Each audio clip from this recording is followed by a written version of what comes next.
આજે આપણે મરદ માનવી માલજી મોરબિયાની વાત સાંભળીશું. સૌરાષ્ટ્રની ભૂમિ એટલે સંત અને શુરાની ભૂમિ કહેવાય છે. આ ધરતી પર અનેક વીર પુરુષો પાક્યા છે, જેણે દેશ અને ધર્મ માટે પોતાના દેહના બલિદાન પણ આપ્યા છે. શહાદતોની વણઝાર આ ધરતી પર જોવા મળે છે. ગામે ગામ પાળિયા ખાંભીઓ એ વાતની સાક્ષી પૂરતા આજે પણ અડીખમ ઊભા છે. દરેક ગામમાં વીરત્વ વિખરાયેલું પડ્યું છે, પરંતુ માનવીએ દ્રષ્ટિ મેળવી તે જાણવાનું જરૂરી છે. રાષ્ટ્રીય શાયર સ્વશ્રી ઝવેરચંદ મેઘાણીના કહેવા પ્રમાણે કે દંતકથા પણ ઇતિહાસ જ છે. આવી જ એક લોકવાયકા અને દંતકથાની આજે આપણે વાત કરવી છે, પરંતુ તેનો કોઈ ચોક્કસ સમયની જાણકારી મળી નથી. સૌરાષ્ટ્રની ભાગોળે સરિયામતી નામની નાનકડી નદી વહે. આ નદીની આજુબાજુ લીલાછમ આસા જંગલો.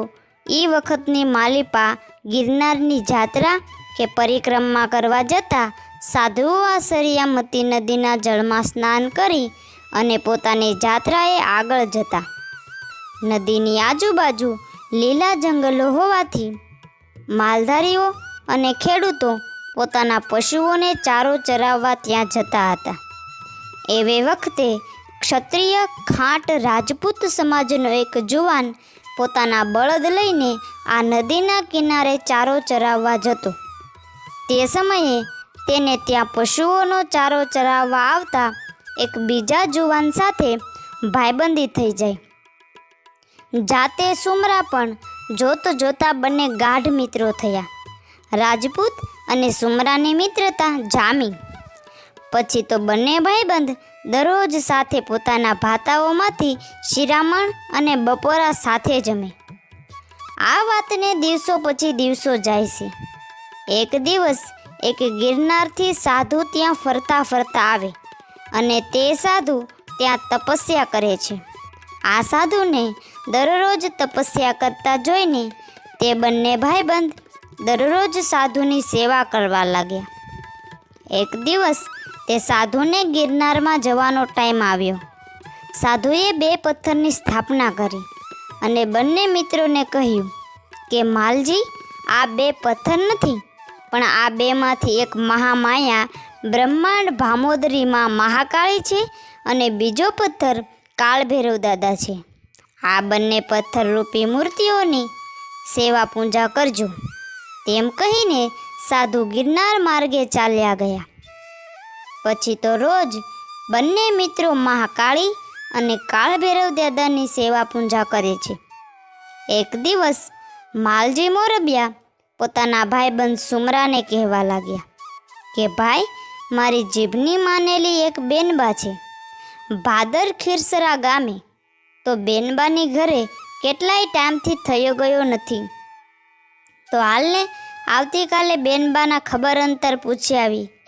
ભાઈબંધ સુમરો કહે, ભા, તમારી બહેન એ મારી બહેન, ચાલો તઈ સવારે રોજી ઘોડીઓ કરો તૈયાર. બીજા દિવસે બંને ભાઈબંધ રોજી ઘોડીઓ પર સવાર થઈને ભાદર ખીરસરા ગામે નીકળવા રવાના થયા. ત્યારે રસ્તામાં એક બિલાડી આડે ઉતરતા સુમરાએ માલજીને કીધું, ભાઈ, પાછા વળી જઈએ. બિલાડી આડે ઉતરે તો અપશુકન થાય. પણ માલજી મોરબિયાએ ભાઈબંધ સુમરાની વાતને ગણકારી નહીં અને ભાદર ખીરસરા જવા નીકળી પડ્યા. રસ્તામાં 2 ગાય માતાઓ રુદન કરતી સામે મળી. ત્યારે વળી પાછું સુમરાએ મિત્ર માલજી મોરબિયાને કીધું કે ભાઈબંધ, હજી પાછા વળી જઈએ. આ બધા પોતાને ચેતવવાના કુદરતી અણસાર હતા. પણ માલજી મોરબિયા તો એક રાજપૂતનો સંતાન હતો.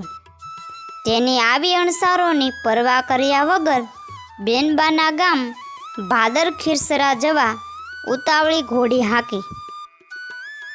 આમ સાંજ પડતા જ બેનબાના ઘરે બંને ભાઈઓ પહોંચી ગયા. બેનબાને હરખ સોમાતો નથી. વર્ષો પછી મારો વીર, મારો માળી જાયો ભાઈ આવ્યો. બહેને તો બંને ભાઈઓ માટે ઢોલિયા ઢાળી માથે ભરત ભરેલા ગોદડા પાથરી અને બેસાડ્યા. બંને ભાઈઓ અને બેનબા એકબીજાના ખબર અંતર પૂછ્યા. ત્યારે માલજીએ બેનબાને કહ્યું, બેનબા, મારા બનેવીજી કેમ નથી દેખાતા? ત્યારે બેનબાએ કીધું, એ તો રાજમાં પહાયતપણું કરવા જાય છે. બંને ભાઈબંધ બેનબાને કહેવા લાગ્યા કે ચાલો બેનબા, જય માતાજી, હવે અમે વિદાય લઈએ. ત્યારે બેનબા કહે, ભાઈઓ, સાંજનો ટાઈમ એટલે વાળુનો વખત છે અને વાળું કરીને રાત રોકાઈને સવારે આરામથી વિદાય લેજો અને ત્યાં સવારે તમારા બંનેવીની પણ મળીને નિરાંતે નીકળજો. બેનબાએ તો બંને ભાઈઓ માટે ચોખા ઘીમાં રસોઈ બનાવી અને પ્રેમથી જમાડ્યા. મહેમાન ઓરડામાં ઢોલિયા ઢાળી અને બંને ભાઈઓ માટે આરામની વ્યવસ્થા કરી આપી. માલાજી અને સુમરો બંને આરામ કરે છે ત્યારે અડધી રાતે અનેક ઘોડાઓના ડાબલા સીમમાંથી ખીરસરા ગામ તરફ આવતા હોય તેવા અવાજ બંને ભાઈઓની કાને સંભળાયા. બંને ભાઈબંધ ઝબકીને જાગી ગયા. માલજી મોરબિયા સુમરાને કહેવા લાગ્યા, ભાઈબંધ, આવી મેઘલી રાતે આટલા બધા ઘોડાઓને એકહારે કોણ લઈ જતું હશે? ચાલ જોઈએ. ત્યારે બંને ભાઈબંધો ડેલીએ જઈને જોવે છે. ત્યાં તો આ તો ચોર લૂંટારાઓની ટોળકી લાગે.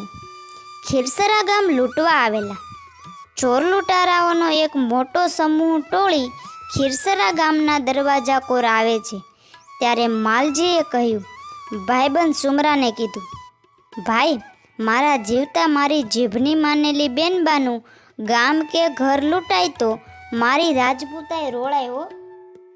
બંને ભાઈબંધ પોતાની ફેટમાં રાખેલી તલવાર કાઢી અને ગામના જાપા તરફ જાય છે. બેનબા તો ગાઢ નિંદ્રામાં છે. તેને તો ખબર પણ નથી કે બંને ભાઈઓ ચોર લૂંટારાઓની સામે બાથ ભીડવા ગયા છે. ત્યાં તો અચાનક બેનબાને પણ નીંદર ઉડીને કાને યુદ્ધમાં જેમ ઝાકાચીક તલવારોના ઘા સંભળાયા. બહેને ડેલીએ આવીને જોયું ત્યાં તો આ શું? બંને ભાઈબંધ ચોર લૂંટારાઓના ધડથી માથા અલગ કરતા જાય છે અને યુદ્ધમાં આગળ વધતા જાય છે. આ દ્રશ્ય જોઈને બહેનને ફોરણના ફલા મંડ્યા છૂટવા. ખમ્મા મારા વીર, ખમ્મા મારા વીર, માળી જાયાઓ આટલામાં રાજનું પહાયતું કરી બેનેવીજી રાજમાં ખબર પડી કે મારા ખીરસરા ગામમાં તો ચોર લૂંટારાઓ ગામ ભાંગવા આવ્યા છે અને તે પણ ઘોડે અસવાર થઈને રાજમાંથી જામગરી બંદૂક લઈને ગામમાં આવી પહોંચ્યા. માલાજી અને સુમરાને બંનેવીજીને ક્યાં ખબર હતી કે ગામની રક્ષા માટે ચોર લૂંટારાઓ સામે લડે છે. માલજી અને સુમરાએ માથે પાઘડી અને કેળે ફેટ અને મોઢે મોહારિયું બાંધ્યું હતું. એટલે બંનેવીજીએ અજાણતા જ બંદૂકની ગોળીઓ વરસાવી. ત્યાં તો એક ગોળી માલજીના પાછળના પડખે લાગતાની સાથે જ ગોળી શરીર સોસરવી નીકળી ગઈ અને બીજી બાજુ સુમરાને પણ દુશ્મનોની તલવાર લાગી જતા બંને લોહીમાં લથપથ થયા. ત્યાં તો બહેનબાએ દોટ મૂકી અને બંનેવીજીને કહેવા લાગ્યા કે આ શું કર્યું તમે? મારા વીરાઓ પર તમે વાર કર્યો છે, જે આપણા ગામની રક્ષા માટે દુશ્મનો સામે લડતા હતા તેની સામે તમે વાર કર્યો છે. ત્યારે બંનેવીજીને પણ ખૂબ દુઃખ થયું અને પસ્તાવો થયો. આ અનર્થ થઈ ગયું. ત્યાં બંને ભાઈબંધ પાસે જઈને માફી માંગે છે.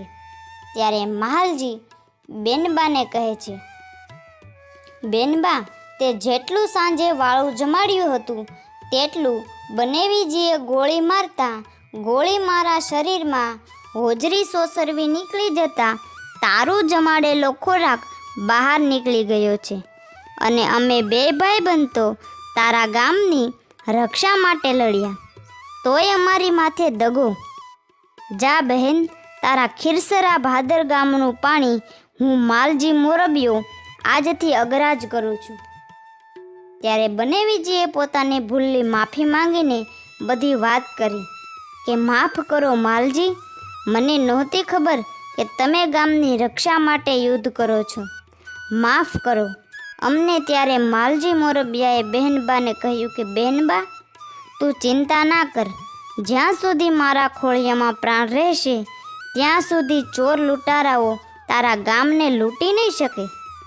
અને ત્યારે માલજીએ માથે બાંધેલ પાઘડીનો છોડી અને જ્યાં બંદૂકની ગોળી વાગી હતી ત્યાં ફેટ બાંધીને પાછી રોજી ઘોડીએ પલાણ થાય છે અને મા ભગવતીને યાદ કરે છે. તા તો આકાશમાંથી કુળદેવી ચામુંડા અને મા બ્રહ્માણી મહાકાળીએ આકાશવાણી કરી કે હે મારા માલા મોરબિયા, જા બાપ, સવા પોરદી સુધી તને યુદ્ધમાં લડાવું અને તને વિજય પ્રાપ્તિ થશે. જા બાપ. ત્યાં તો માલજી અને સુમરાને શુરાતન ચડ્યું અને એમ કહેવાય છે કે ખીરસરાથી જેતલસર ગામના જાપા સુધી મારો કાપો જાકાચીક બોલી અને બંને ભાઈબંધ ચોર લૂંટારાઓ સામે યુદ્ધમાં લડ્યા અને જીત્યા.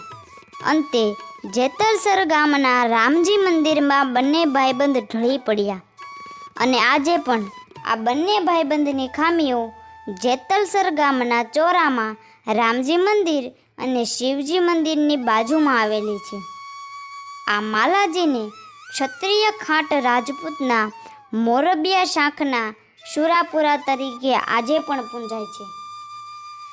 માલજીએ ભાદર ખીરસરા ગામનું પાણી અગરાજ કર્યું હોવાથી મોરબિયા શાખના ખાંટ રાજપૂતો હજુ પણ આ ભાદર ખીરસરાનું પાણી અગરાજ છે. ધન્ય છે આવી આપણી ધીંગી ધરાને, ક્યાં જાવા અનેક ઉજળા ઇતિહાસો રચ્યા છે. આવી જ અવનવી ઇતિહાસોની ઘટના સાંભળવા માટે અમારી ચેનલને લાઈક કરો, શેર કરો અને સબસ્ક્રાઈબ કરો.